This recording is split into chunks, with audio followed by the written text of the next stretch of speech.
Diz assim a palavra do Senhor no Evangelho segundo escreveu João: não tem vinho.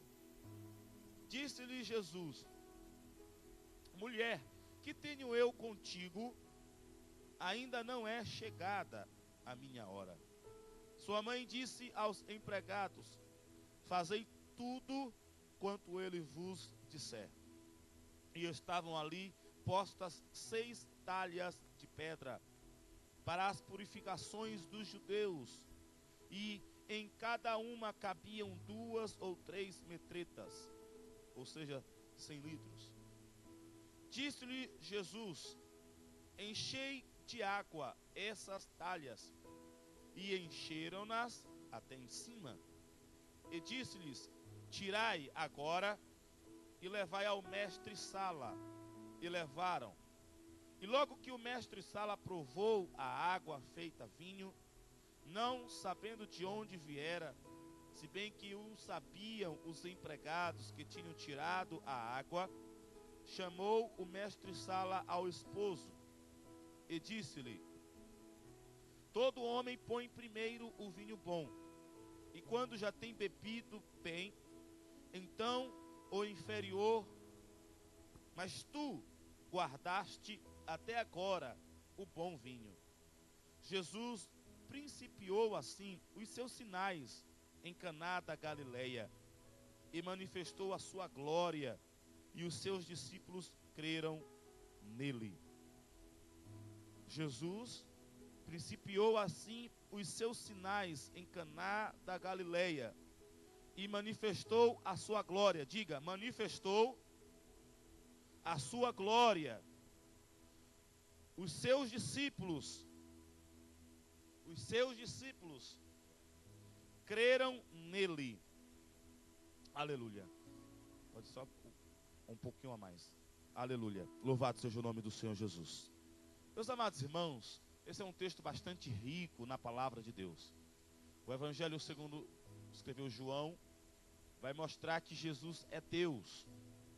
E ele vai mostrar que Jesus se revelou como Deus. Ele se revelou como o Rei de Israel no Evangelho segundo escreveu Mateus.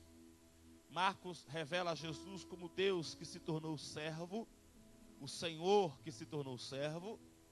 Lucas vai mostrar que Jesus é verdadeiramente o homem perfeito em que não há falhas. E João vai mostrar que Jesus é perfeitamente Deus, 100% Deus.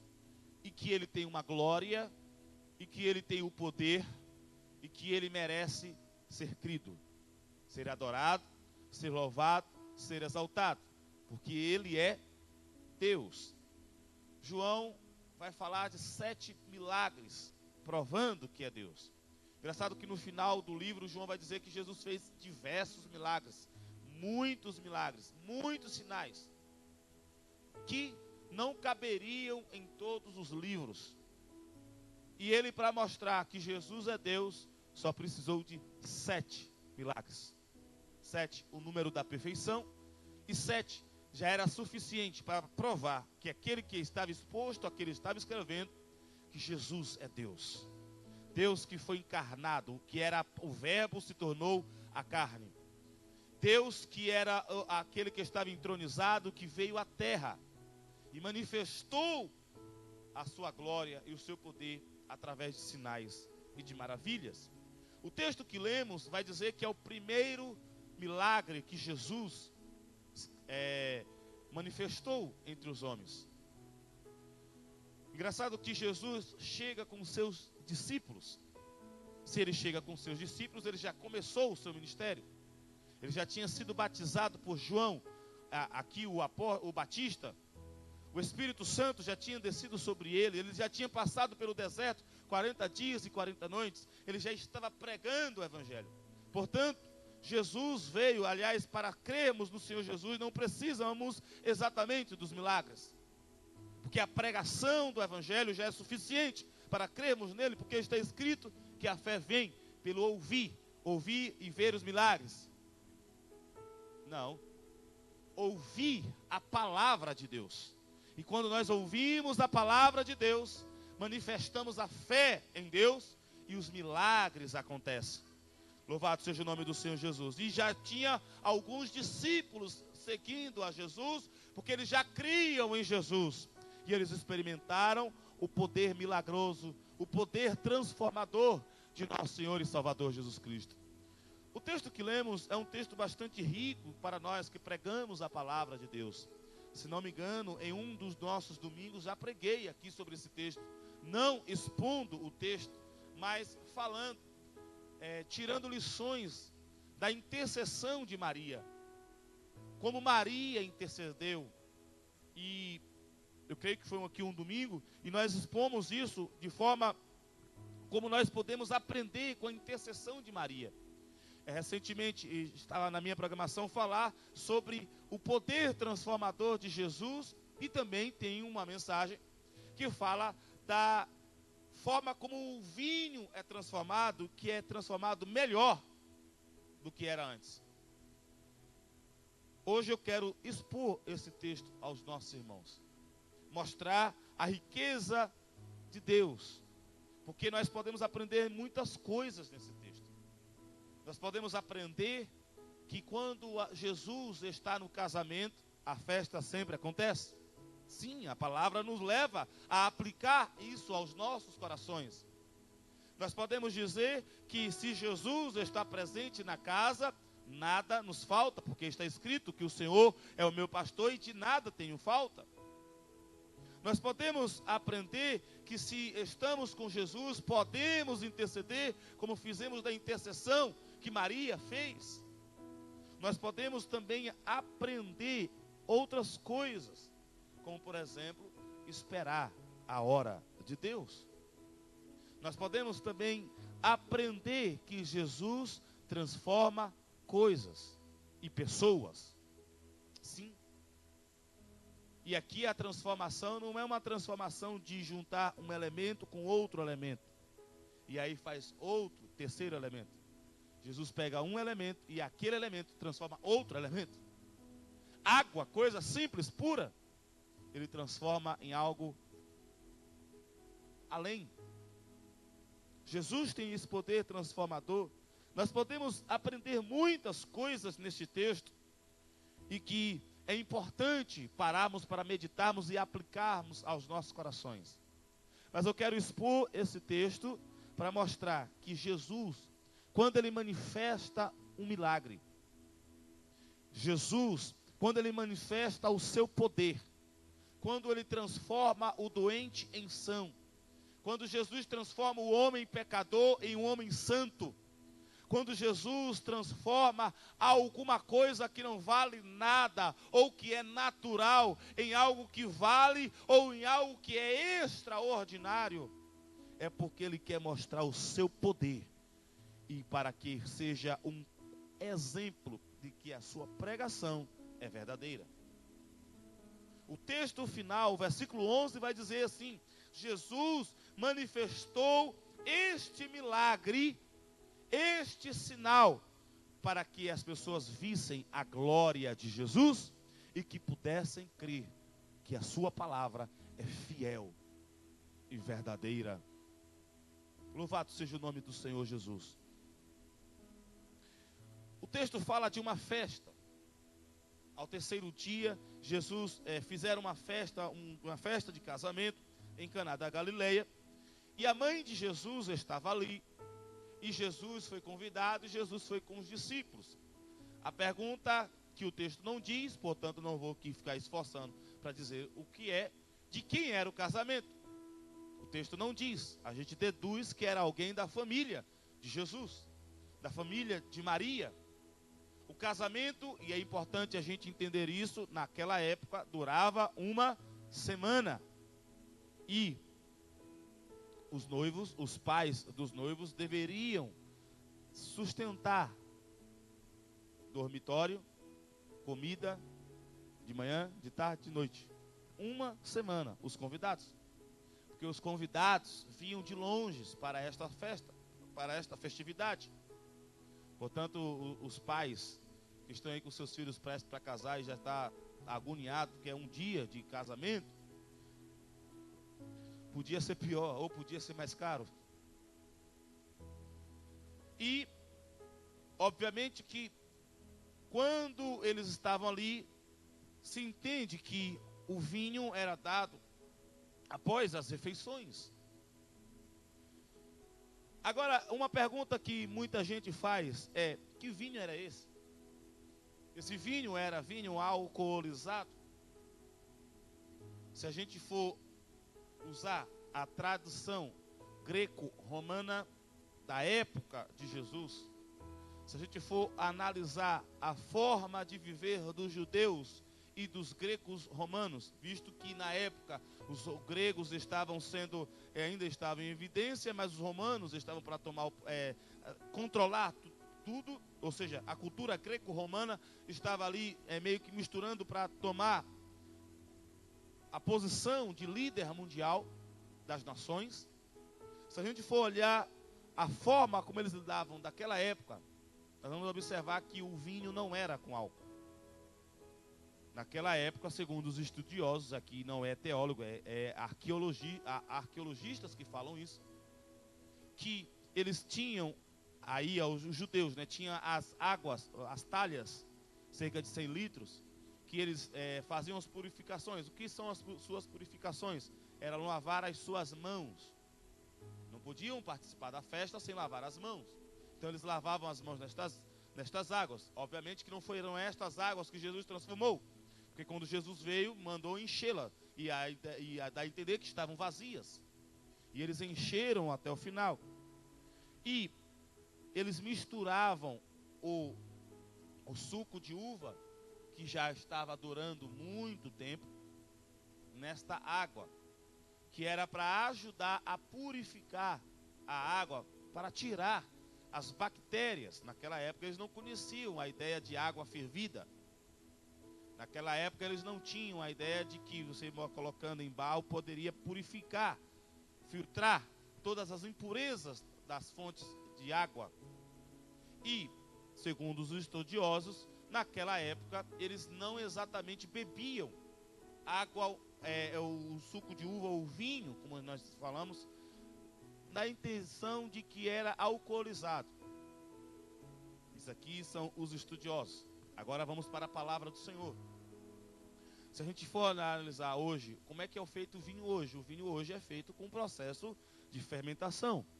O processo de fermentação leva a processo de alcoolização. Sim ou não? Sim e não.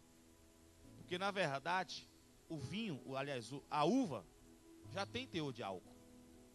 Quando você consome a uva, você já está consumindo álcool.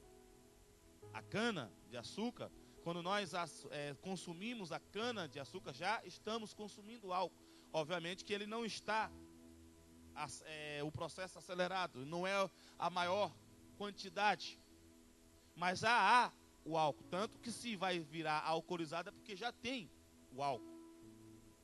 E no processo de hoje, para que as pessoas bebam a fermentação, eles têm um controle de qualidade, e nesse controle de qualidade está a diminuição do álcool.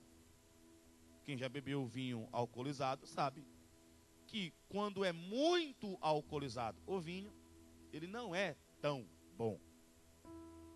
É o processo maior da fermentação. Obviamente que se fermentou vai ter álcool. Aqui eu não quero falar sobre se devemos beber vinho com álcool, se bebemos. Não é a minha ideia nesta noite. Eu estou mostrando o texto. O texto, se a gente sabe que a fermentação leva tempo a virar alcoolizado, o texto está falando que Jesus transformou água em vinho. Se ele transformou água em vinho, quer dizer que aquela água se transformou em suco de uva. E que para que ele pudesse estar alcoolizado acima do normal de um suco de uva, porque toda uva tem álcool, ele precisaria de tempo. E eles não tiveram tempo, eles já consumiram logo. Porque quando Jesus transforma, já apresenta ao mestre-sala, o mestre-sala bebeu, ele não está analisando o álcool. Ele não está analisando o teor do álcool, ele está analisando a qualidade do suco. E quando ele diz, ele bebe, este vinho As pessoas normalmente, eles entregam o vinho melhor primeiro e depois entregam o de menor qualidade. O Senhor fez ao contrário. Botou o bom primeiro e o muito melhor depois. Porque se a gente observar, eles não consumiram bebida, o vinho ruim. O texto vai falar que, portanto, vamos voltar aqui ao texto, né? Está falando desta festa. E que por tradição judaica e greco-romana, eles são judeus, mas estão vivendo sob o domínio dos gregos e dos romanos. Precisa do vinho, que simboliza alegria. Vinho na Bíblia se fala também de alegria. Eles estão faltando o vinho. E a Bíblia diz que Jesus foi até Jesus. Não sei por que razão, não diz por que motivo. Diz a Jesus, mostra que Maria via que Jesus podia resolver o problema. Olha, faltou vinho. Dá a entender que Maria via em Jesus. Maria é uma das poucas que sabe quem é Jesus de fato. Ao contrário do que muita gente acha, que Jesus, quando era criança, curava enfermos, castigava outros, fazendo milagres para perturbar outros, como diz alguns evangelhos, algumas pessoas que escreveram, alguns historiadores, algumas pessoas que falam que Jesus, quando era criança, fazia milagres. O texto está falando que o primeiro milagre de Jesus foi em Caná da Galileia, depois que ele já tinha começado a pregar e já tinha discípulos. Mas as pessoas conheciam Jesus como carpinteiro. E eles conheciam Jesus não só como carpinteiro, mas também como sacerdote. Porque Jesus tinha passado no teste aos 12, 13 anos, quando ele se apresentou aos judeus. E no que ele se apresentou aos judeus, ele meio que deu uma aula para os sacerdotes, para os escribas. E na tradição judaica, se você não passa naquele evento, você precisa conhecer toda a lei, toda a Torá, todos os 10 mandamentos, não só os 10 mandamentos, né, todos os mandamentos. Precisa conhecer as profecias. Se você não passa, você não vai avante. Se você não passa, é mais ou menos assim. Se você não passa, eu vou usar a linguagem brasileira. Se você não passa no ensino fundamental, não pode ir para a faculdade. Se ele não passasse daquilo, ele não avançaria nos estudos acerca da lei. Portanto, não poderia se tornar escriba nem sacerdote. Jesus, ele passa e, portanto, Jesus pode se tornar mestre. Portanto, o que eles sabiam de Jesus era que era um menino prodígio. Mas um menino que conhecia muito a Bíblia, o Antigo Testamento, a Torá, as profecias. O que ele sabia é que Jesus podia ser mestre, podia ensinar, porque conhecia. Já estava legitimado pelas leis judaicas, pela metodologia judaica de lidar com as coisas. Jesus estava legitimado para sentar-se, sim, porque na época os professores não ensinavam em pé, ensinavam sentados, e ensinar as pessoas, as multidões. Jesus estava legitimado e era isso que eles conheciam. Eles não conheciam Jesus como Filho de Deus. Eles não conheciam Jesus como Salvador do mundo. Eles não conheciam que Jesus veio para transformar, para tirar o pecado do mundo. Mas Maria sabia. Porque Maria já tinha ouvido lá, antes de Jesus nascer, você está grávida. Mas eu sou virgem. Você foi concebida pelo Espírito Santo. E o que tem em você é o Salvador, o Messias.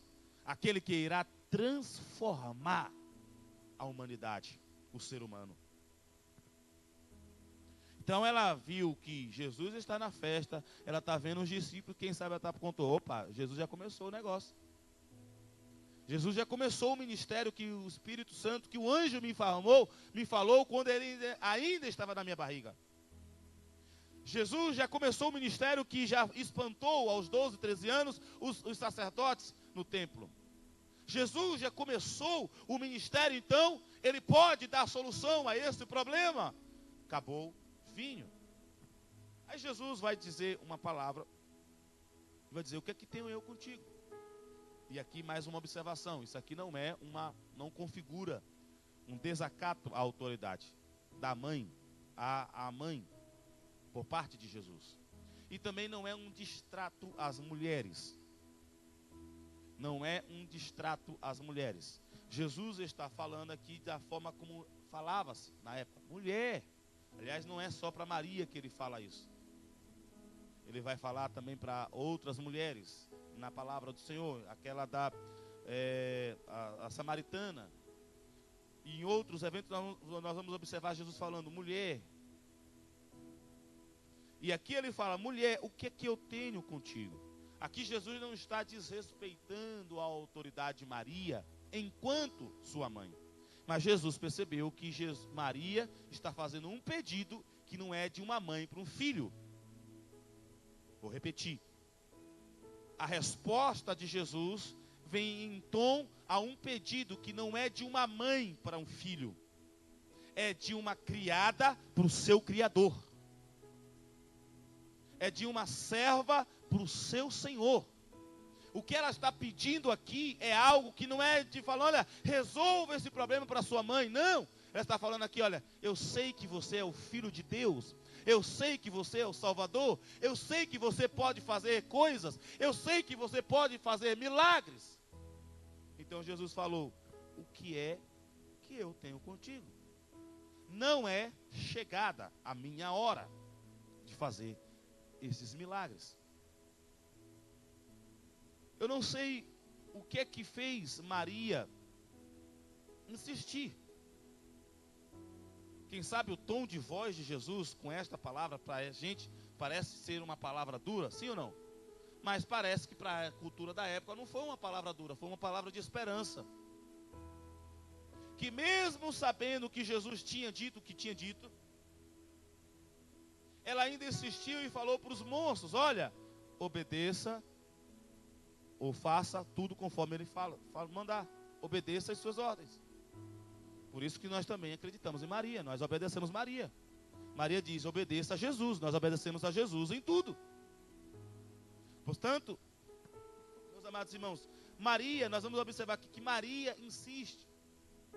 Porque é assim, quando nós recebemos uma resposta de Jesus, quando nós sabemos, quando Jesus dá uma esperança de que aquela resposta não é definitiva, a gente insiste com Jesus.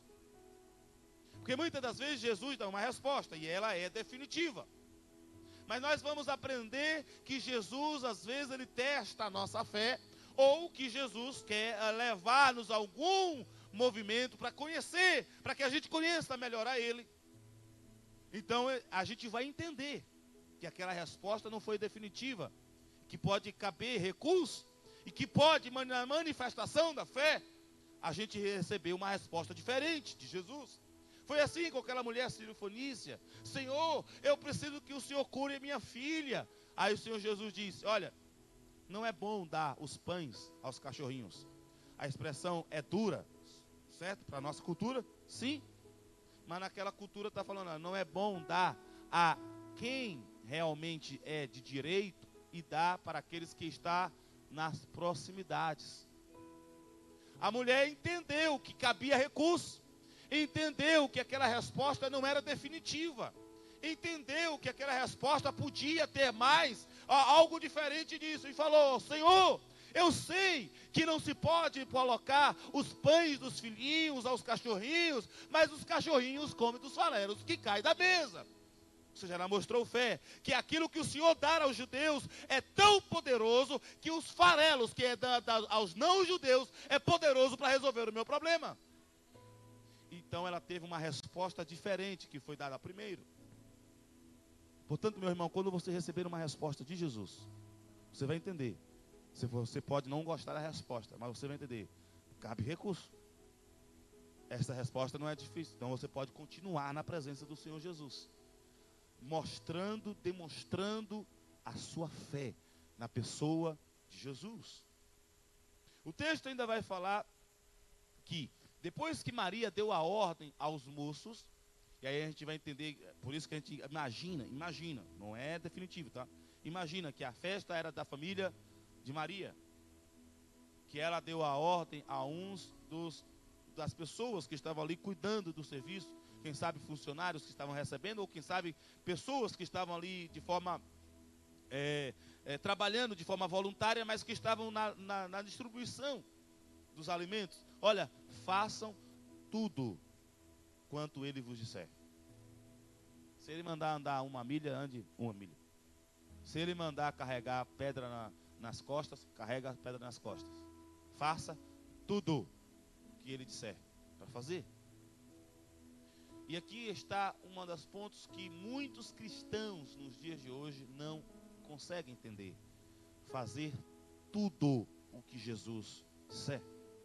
Jesus disse muitas coisas. Jesus disse: perdoe aqueles que te ofendem para serem perdoados por Deus.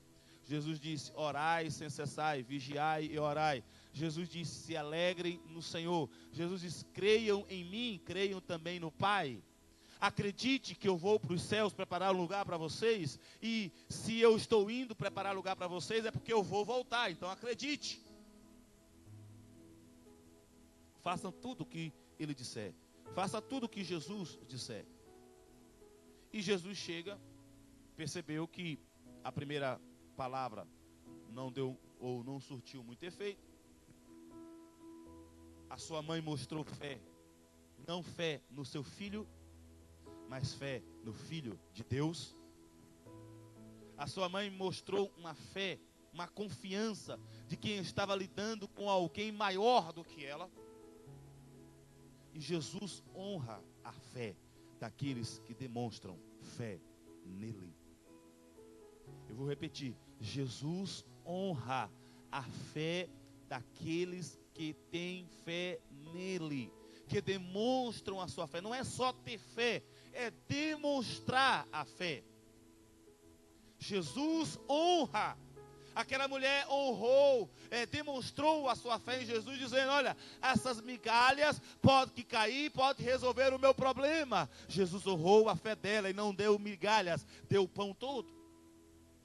Aquele homem demonstrou a sua fé dizendo: Senhor, o Senhor não precisa ir, eu sou um homem de autoridade. Se eu mandar alguém fazer, ele faz. Se o Senhor tem autoridade sobre as doenças, se o Senhor tem autoridade sobre os demônios, uma palavra basta para que o meu servo seja curado. Vai acontecer, basta uma palavra. Jesus honra a nossa demonstração de fé. Quantos estão dispostos a demonstrar fé ao Senhor? Demonstrar fé, mesmo recebendo uma resposta que parece contrária, mas você está disposto a receber a bênção e demonstrar esta fé neste Deus que pode dar a bênção. Meu irmão, Jesus, ele pode resolver todos os nossos problemas. Ele pode dar-nos tudo que nós precisamos. Ele diz: quem está em mim e as suas palavras estão nele e ele em mim, tudo o que pedirdes em meu nome recebereis. Aleluia. Jesus, ele honra aqueles que demonstram fé nele. Fé inabalável. Fé é confiança certeira. Mesmo que não está vendo, mesmo que tudo pareça ao contrário, mas você demonstra fé. Ele tem poder para fazer. Aí você demonstra fé. Jesus vai honrar a sua fé. Então Jesus chegou para aqueles moços e disse: vocês têm aí umas talhas, né? Então encha as 6 talhas de água. Temos aqui umas talhas, são 6. Entre 2 a 3 metretas, ou seja, quase 100 litros. Imagine aí 600 litros. Então eles vão para o poço. Imaginação minha. Caná da Galileia. Estou aqui olhando se tem um rio perto. Não sei. Uma coisa é certa, eles foram em algum lugar que tinha água. E encheram 600 litros, ou cerca de 600 litros. E trouxeram até Jesus. Ou seja, houve ali um espaço de tempo. Eles trouxeram a Jesus. E quando eles recebem, quando Jesus recebe aquelas águas, aí as pessoas imaginam que Jesus vai fazer aquele espetáculo. Aquele show. Olhem para mim. Está vendo essas águas? Se a gente observar os milagres de Jesus, foram poucos que Jesus chamou a atenção para olhar e mostrar o seu poder. E normalmente quando ele fez isso, foi para corrigir os fariseus e os saduceus. E os escribas. Foi para corrigir aqueles que conheciam a palavra de Deus, mas insistiam em não acreditar na palavra de Deus. Aqueles que sabiam e não entendiam. e insistiu em não querer acreditar. Então ele chamava a atenção e mostrava o seu poder.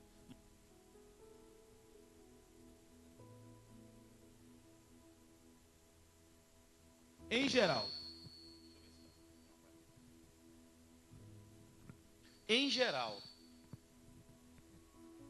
ele fazia os seus milagres da maneira mais simples possível. Ele chegou para uma jovem de 12 anos, uma adolescente de 12 anos, que estava diagnosticada como morta. Tirou as pessoas que estavam enlutando. Levou apenas o pai e a mãe e mais 3 discípulos. E deu a ordem e ressuscitou aquela jovem.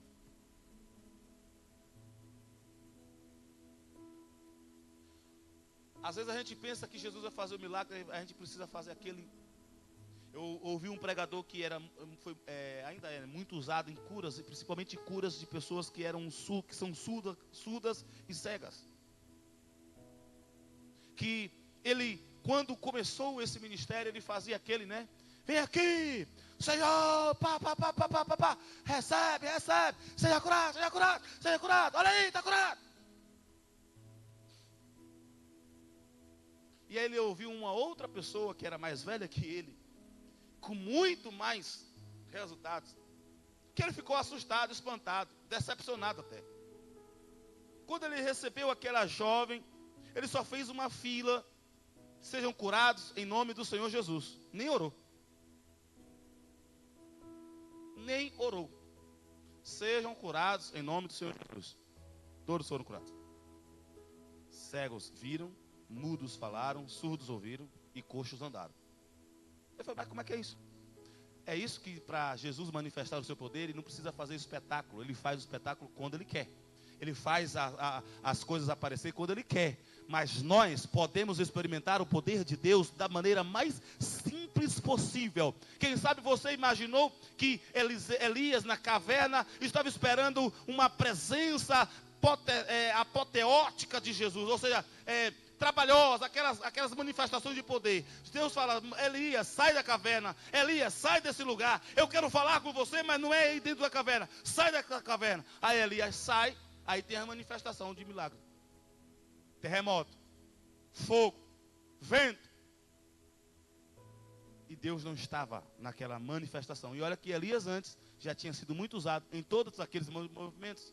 Mas aí o Senhor mostrou e falou: eu também manifesto nas coisas simples.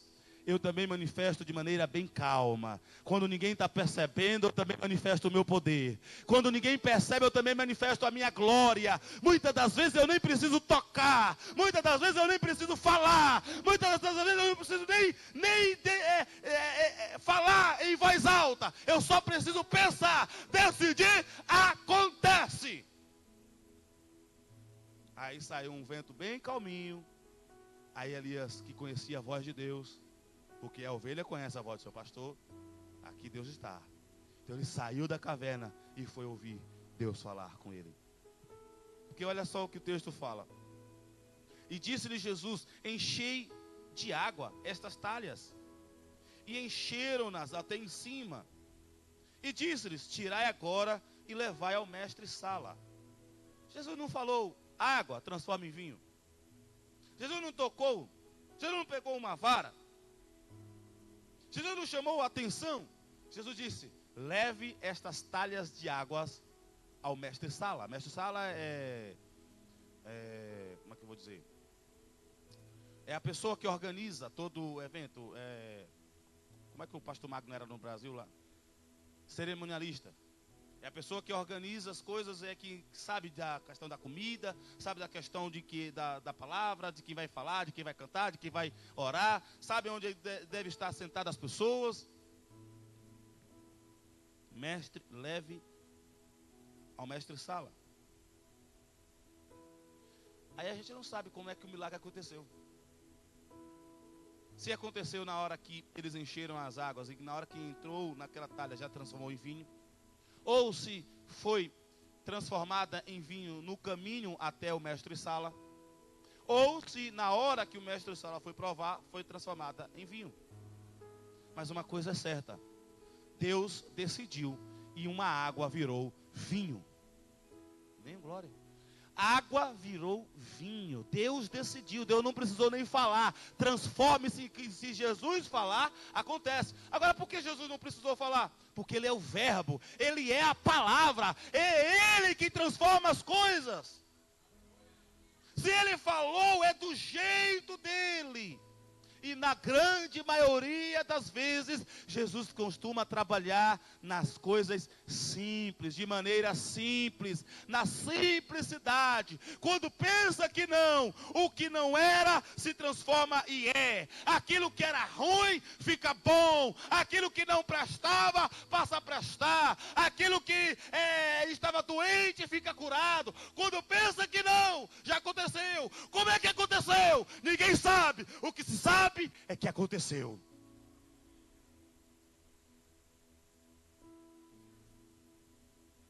Jesus transformou a água em vinho.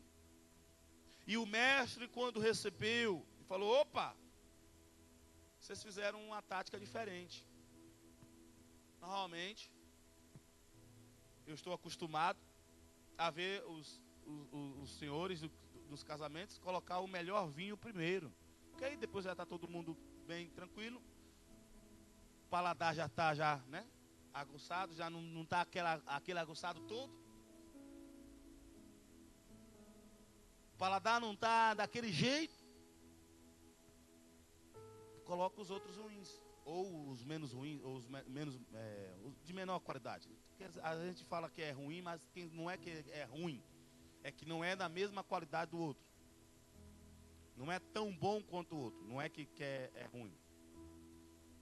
Agora vocês fizeram ao contrário. Vocês colocaram o vinho bom, porque o que serviam antes não era ruim, e o melhor deixou para o final.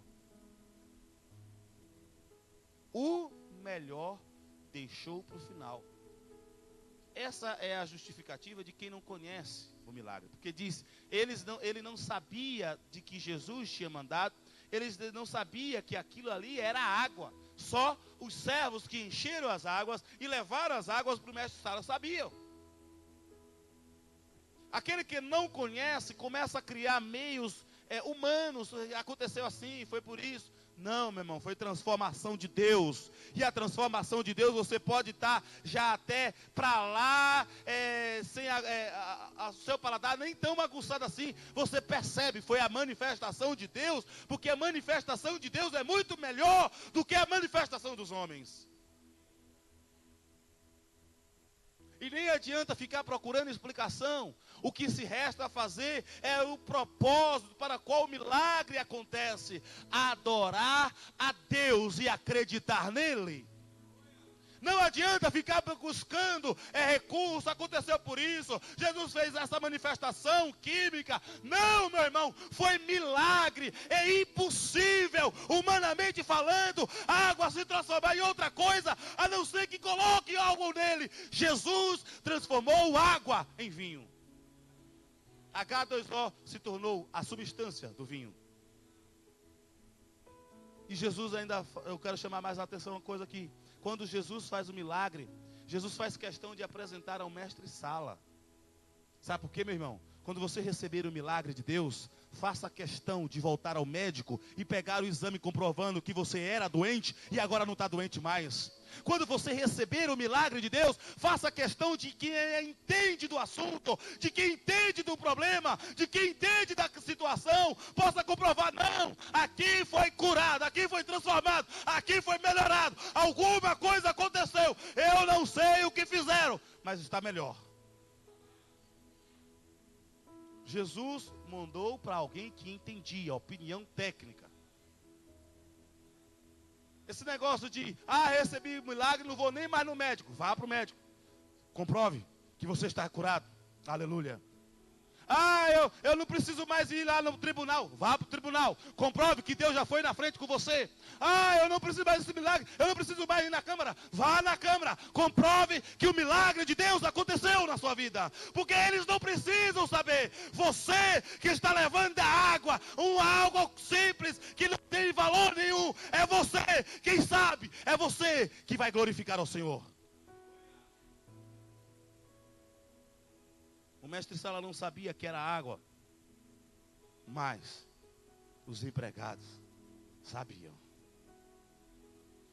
Eu fico imaginando a confusão deles. Mas, vinho? Vinho? E a cor aqui mudou mesmo.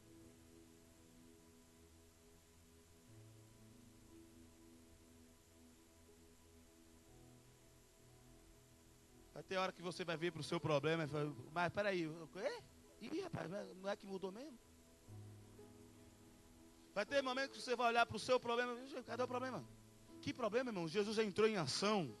A simplicidade de Deus é operada. O poder de Deus não precisa de espetáculos para trabalhar. Quando você vê, adore ao Senhor, exalte ao Senhor, exalte aquele que faz, aquele que pode, aquele que trabalha, porque Ele tem poder. Como ficou esses empregados? Eu trouxe água.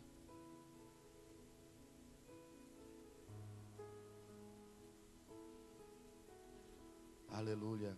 Louvado seja Deus, que mandou Jesus para manifestar a glória de Deus. Jesus já pregava. E a pregação do Senhor Jesus é: arrependei-vos, porque já é chegado o reino de Deus. Arrependei-vos dos seus pecados e entre no reino de Deus. Ele fala, o reino de Deus não é comida nem é bebida.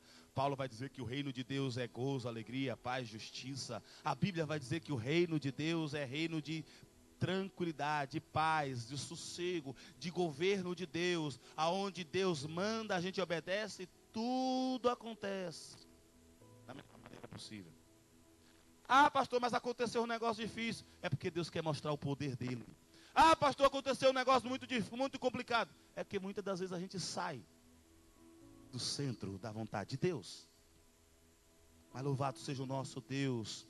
Porque mesmo saindo do centro da vontade de Deus, aquela família saiu do centro da vontade de Deus, porque eles deveriam providenciar vinho para 7 dias de festa. E não conseguiram providenciar 7 dias de festa. Mas eles estavam com Jesus na festa, ouviram, puderam obedecer à voz de Jesus, obedeceram, fazei tudo o que ele disser, obedeceram à voz de Jesus, pegaram aquilo que não era nada e transformaram em vinho.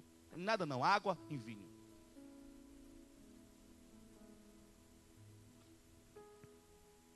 Você pode estar achando que não é nada, mas você ainda é alguma coisa. Você nasceu, e se você nasceu, é porque Deus tem um projeto para a sua vida. Muitos, milhares e milhões de espermatozoides poderia chegar em você. Você pensa que você foi o campeão? Não, foi Deus quem te escolheu. Se você está numa situação difícil, ouça tudo que Jesus disser, e aí você vai ver o quanto Ele é poderoso. Jesus pode transformar coisas simples, como água, em coisas de alegria. A água é para matar a sede. O vinho é para tirar a tristeza. Aleluia. Agora, meus amados irmãos, é muito importante que entendamos isso. Jesus, versículo 11, principiou assim os seus sinais. Ou seja, começou a fazer milagres assim. Em Caná da Galileia, manifestou a sua glória. A glória é de Jesus. A glória é de Jesus. Ele pode usar elementos como cuspe e barro, ou seja, um bem nojento. Mas ele fez isso uma vez e curou um cego. A glória é de Jesus. Ele pode mandar uma palavra, a glória é de Jesus. Ele usa os seus servos para curar outros, a glória é de Jesus. Ele pode usar elementos, produtos, ele pode levar elementos, pedra, lenço, azeite, o que quer que seja, ele pode transformar para fazer um milagre. Ele pode mesmo, como ele fez com a serpente lá no povo de Israel, e aquele que olhava para a serpente era curado do veneno. Ele pode. Mas a glória é de Jesus. Você não é curado para se glorificar outras pessoas. É Jesus. É Jesus. A Ele toda a honra, a Ele toda a glória, a Ele todo o louvor, a Ele todo o poder. Aleluia, é Jesus. Ele manifestou assim a sua glória. Aleluia. Quando Jesus faz algo milagroso na sua vida, quando Jesus faz algo grande no meio da igreja, quando Jesus faz algo grande no meio da sociedade, é para que é porque ele quer manifestar, ele quer mostrar, olha, eu tenho uma glória. Se ele tem uma glória, se ele tem a glória, devemos dar a ele a glória. Aleluia. E os seus discípulos creram nele. Os discípulos que Jesus estava com ele, eles ouviram Jesus pregar: olha, arrependei-vos e credes, porque é chegado o reino de Deus. Esta é a pregação. Arrependei-vos e crede, que é chegado o reino de Deus. Arrependei-vos dos seus pecados. Arrependei-vos da sua má disposição para fazer a vontade de Deus. Arrependei-vos das omissões, aquilo que devemos fazer e não fazemos. Arrependei-vos das comissões, aquilo que não devemos fazer e fazemos. Arrependei-vos e creia em Deus, porque o reino dele já é chegado. Eles ouviram essa mensagem e começaram a seguir Jesus. Ou seja, é possível ser discípulo de Jesus e ainda não ter uma compreensão completa de Jesus. Muitos estão na igreja e não imaginam que Jesus pode fazer milagres poderosíssimos. Muitos estão na igreja, e aí eu falo todo tipo de igreja, estão na casa do Senhor, ouve a palavra de Deus, até ouve os milagres de Jesus, até ouvem pessoas testemunharem no altar que Jesus fez com ele, ou seja, no tempo presente, mas ainda não tem aquele conhecimento de que Jesus, ele pode todas as coisas. Ele faz maravilhas nos céus e na terra.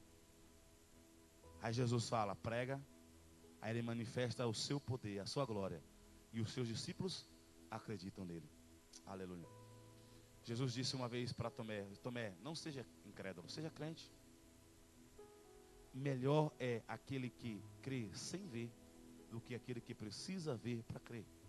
Mas aqueles que acreditam sem ver e veem, vai ser usados para levar aqueles que não conseguem crer, para que vejam e acreditam.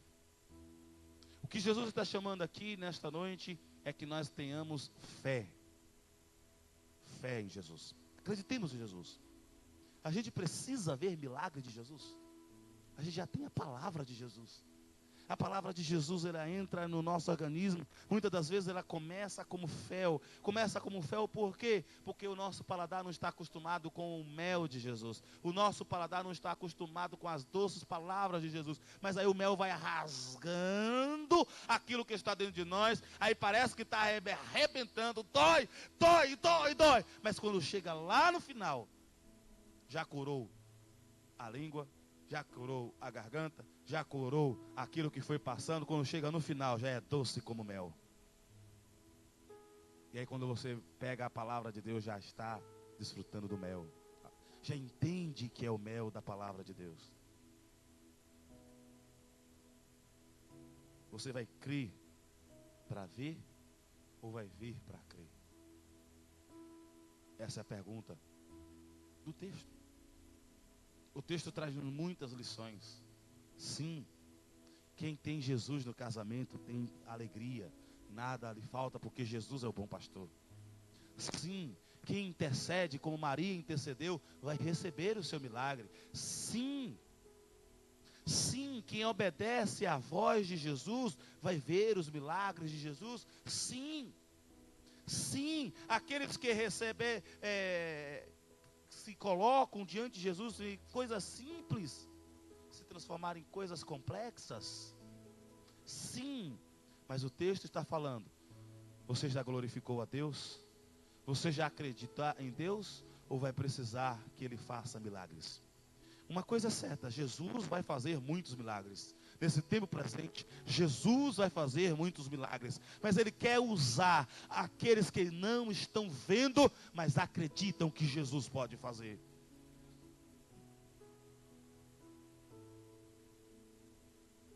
Particularmente, eu não posso dizer que eu sou daqueles que estou vendo ou que creio para ver, porque eu já vi os milagres de Jesus. Eu sou o milagre de Deus. Hoje eu enxergo muito bem com os 2 olhos. Mas até aos 35 anos de idade eu tinha uma mancha.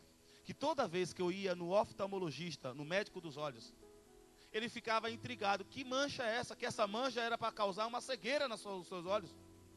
Eu não sei que mancha. Meu pai disse que quando eu era bebê, eu caí um cisco de alguma pragazinha lá que estava na madeira. Caiu no meu olho e queimou. Mas ele orou. Ele acreditou em Jesus. E Jesus fez um milagre em mim. Com mancha e sem mancha eu enxergo até hoje. A mancha veio sair depois de 35 anos de idade. Eu sou o milagre de Deus. Porque eu já vi Deus intervir de maneira espetacular. Coisas que eram para acontecer e não aconteceram.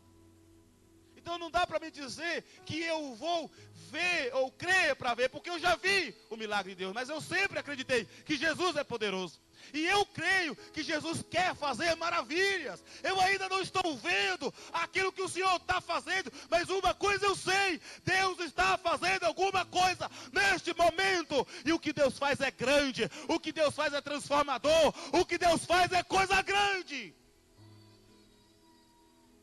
Eu creio. Quantos querem crer e ver o milagre de Deus? Quantos querem crer e ver o milagre de Deus? Quantos querem crer e ver o milagre de Deus? Aquele que crê como Maria, mesmo sem saber, mesmo recebendo uma resposta que incentivava a se afastar, ela ainda demonstrou fé no Filho de Deus. E aí diz: faça tudo o que ele disser. Ela acreditou, mesmo com uma resposta negativa. Se Jesus chegar até hoje e der a resposta negativa, você vai acreditar em Jesus, a ponto de demonstrar fé e ele mudar a resposta. Você vai precisar ver para crer, como os discípulos que estavam acompanhando Jesus, ou você vai crer com a pregação da palavra de Deus? Você pode se colocar em pé nesta hora.